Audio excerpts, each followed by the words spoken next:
The Word of God is alive and powerful, sharper than any two-edged sword, piercing even to the dividing asunder of the soul and the spirit, and of the joints and the marrow, and is a critic of the thoughts and intents of the heart. All Scripture is God-breathed and is profitable for doctrine, for reproof, for correction, for instruction in righteousness, that the man of God might be mature, thoroughly furnished unto all good works.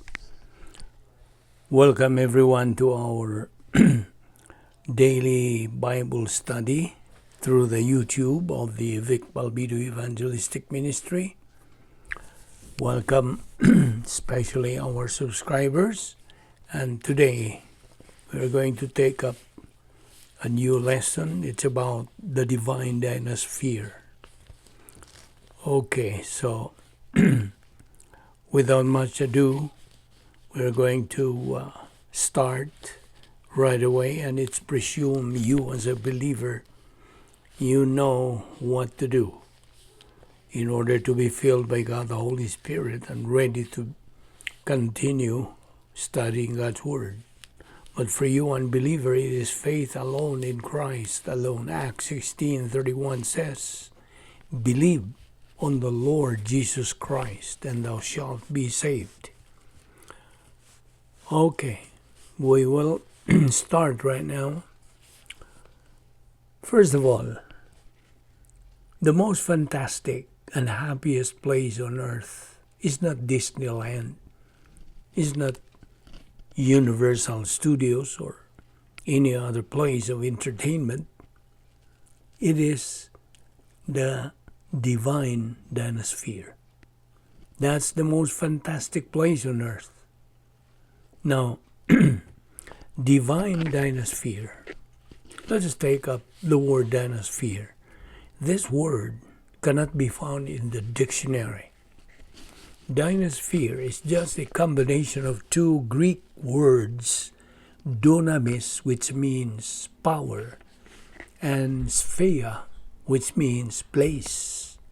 Combining the two, it is a place of power. But this power is not human power. It is God's power. That's why this is called divine Dynasphere. Now every person who has heard the gospel and responds to it positively, believer in Christ as Savior. From that time on, the best for that believer is yet to come. Why? Because he is delivered from God's wrath to come, the lake of fire. He becomes a child of God. He now is provided by God his royal palace to stay, called the divine Dynasphere. Now there are requirements to meet to be able for him to grow in grace and fulfill the protocol plan of God. First requirement is routine. Second requirement, organized life. Third, true scale of values. Fourth, making good decisions from a position of strength. Fifth, persistency. And sixth, perseverance. Now may I ask you, what do you understand by residence in the divine Dynasphere?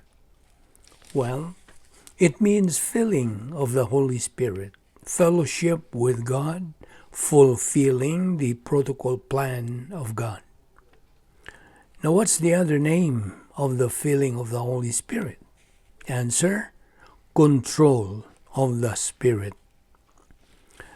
What are the 7 ministries of the Holy Spirit? Here are the following.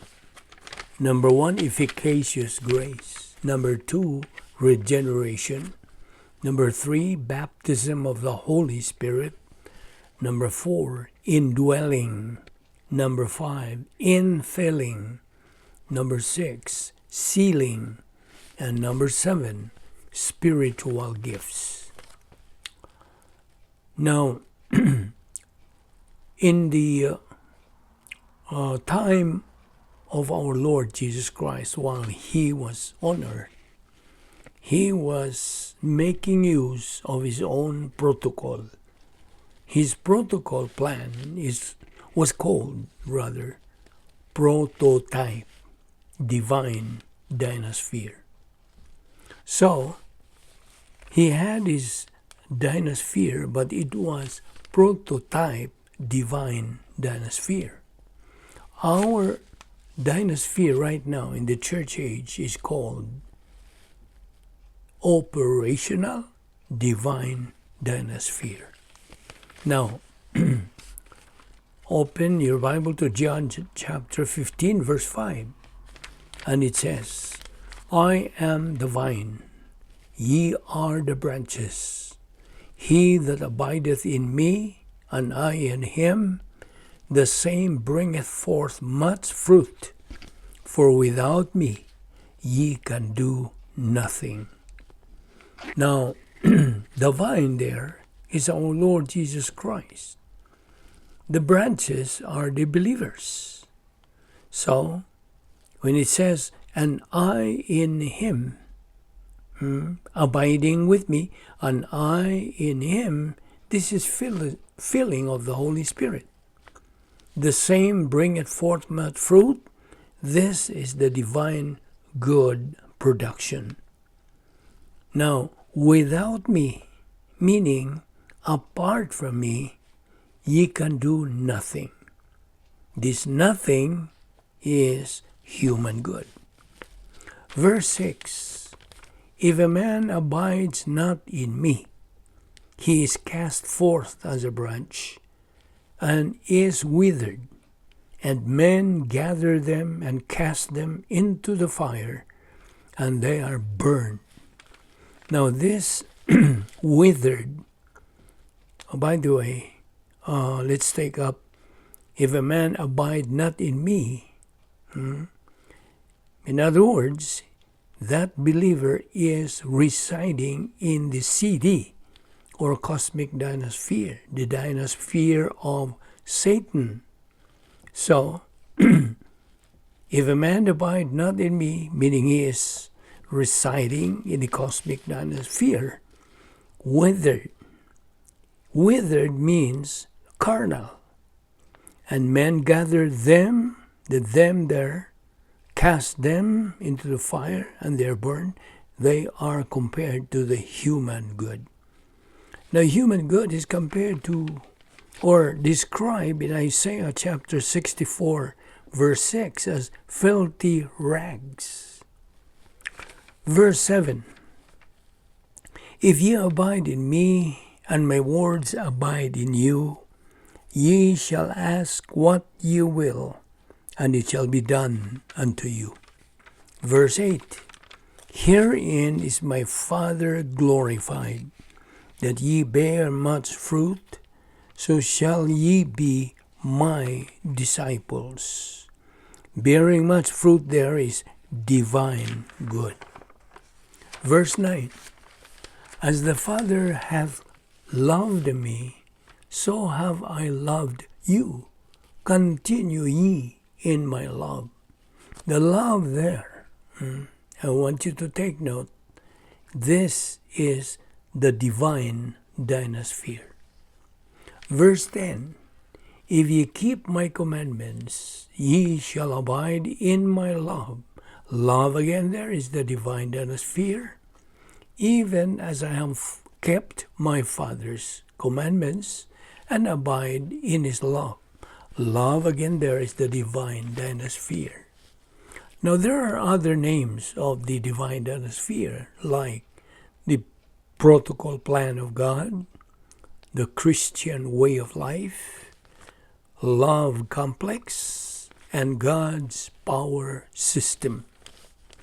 Verse 11, these things have I spoken unto you, that my joy might remain in you, and that your joy might be full.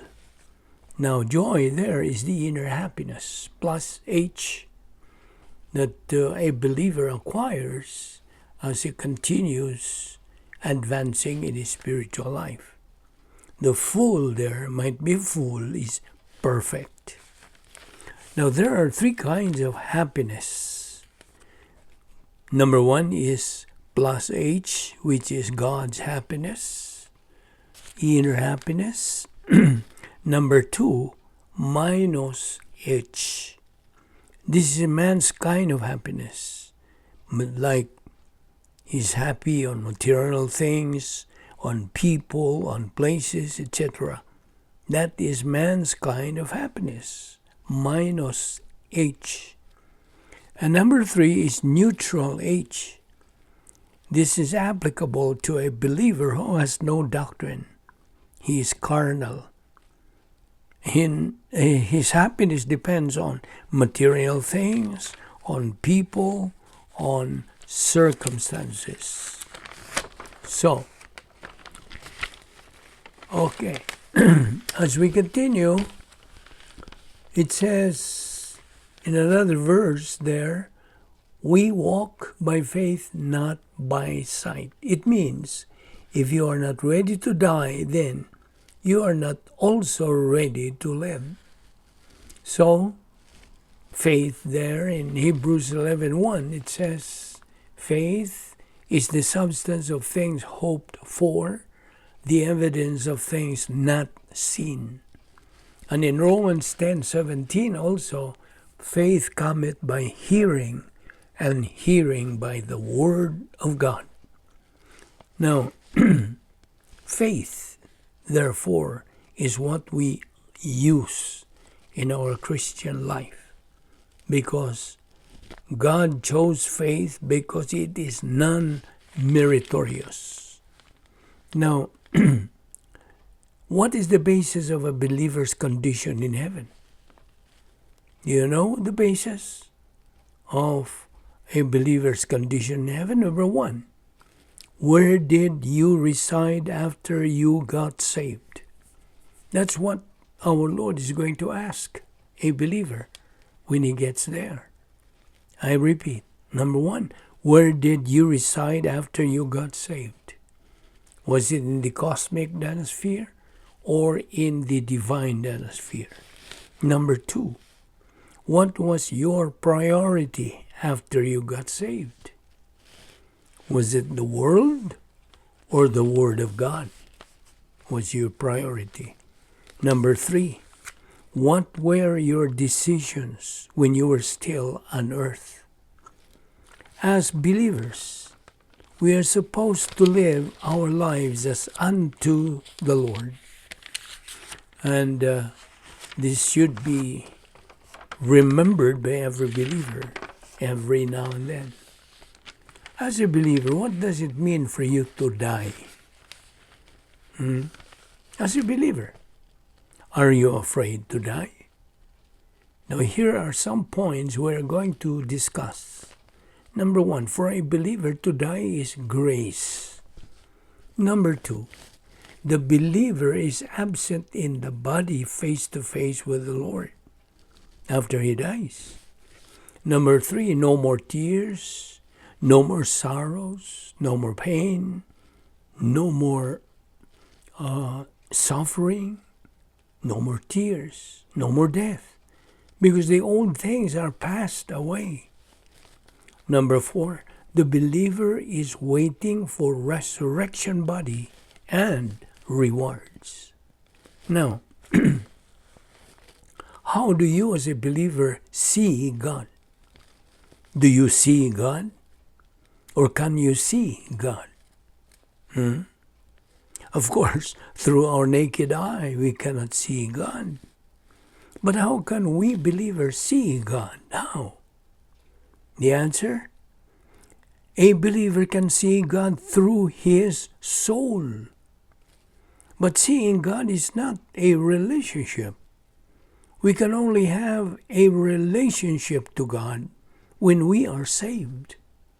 Why? Because we have an activated human spirit. That is why the Greek word for an unbeliever is sokikos, is or Psuchikos, Sokikos, meaning a soulish man. In other words, we can only perceive about God. But for an unbeliever who is Sokikos, God is not real to him. Do you know why? Because he has no activated human spirit, which condition makes him spiritually dead. Although he is physically alive, he is only a dichotomous, a natural man. But you as a believer, you are called trichotomous. You have a body, a soul, and a human spirit. Yes, there are a lot of people who say that they know God. But listen, it's not knowing only. It is having a personal relationship with God. That is why as believers, we know from His Word that we are united with God. What do we mean by relationship? Well, it means you are united with Him. You were born again. That's relationship to God, being born again. In Philippians 1:21, God's Word says, "For to me, to live is Christ, but to die is gain." So, these are things that makes a believer a winner. What is a winner believer, by the way? Well, a winner believer is anticipating or can anticipate blessings as compared to an unbeliever. In fact, the blessings will run him down or run after him. Do you know why? Because the winner believer has the capacity to receive these blessings. Only winner believers experience this, not the loser believers. You see, God is the only true source of promotion. In fact, He is in the business of promotion. He is just tapping His foot, waiting to bestow those promotions to believers who have reached the capacity stage, spiritually mature believers. And that's how God is glorified. Hence, believers are constantly exhorted by the Word of God to take in doctrine until he attains the common goal of every believer, the objective of believers, which is spiritual maturity, meaning advance in his spiritual life. Thus, become an invisible hero and a pivot of his community and country.